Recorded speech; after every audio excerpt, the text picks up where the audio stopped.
大家好，我是慧慧。天冷了，一定要多喝一点疙瘩汤。今天给大家分享的这个做法非常的简单又快速，1分钟能出5000个，筋道又好吃。我们一起来看一下吧。准备几个香菇，把这个蒂给它剪掉。倒入一点白醋，倒入适量的清水，给它多清洗2遍。因为香菇的结构呢长得比较复杂，里面难免会有虫卵或者是脏东西。白醋有杀菌的功效，可以去除这些脏东西。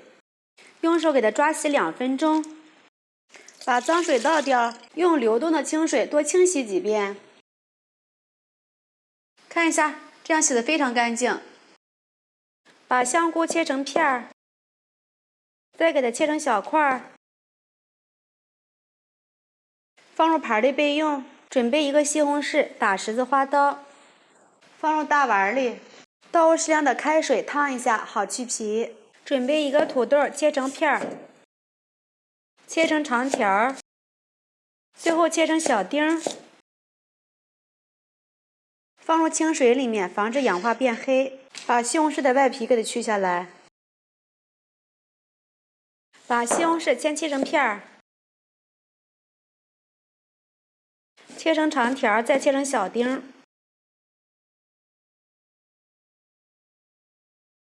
放入盘里，锅中放入适量的油，放入葱花和八角，炒出香味儿。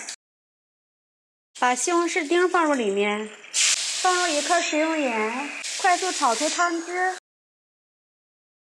放入香菇丁，放入土豆丁，开大火翻拌均匀。翻拌均匀，我们来调个味儿，放入适量的生抽，来一点老抽上色，继续翻拌均匀。倒入适量的清水，这个水的量可以根据人口的多少来决定。盖上盖子，大火把水烧开，再煮2分钟。准备一个无水无油的盆子，倒入1小碗的面粉，倒入2克的食用盐，先用筷子充分的给它搅拌均匀，然后先放一边备用。我们准备一个一次性的手套，我们接一点清水，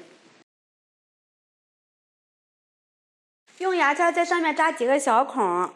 中间呢要不停的晃动盆子，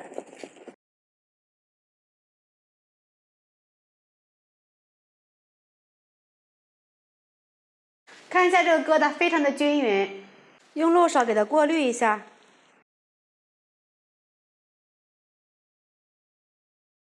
看一下，非常的均匀。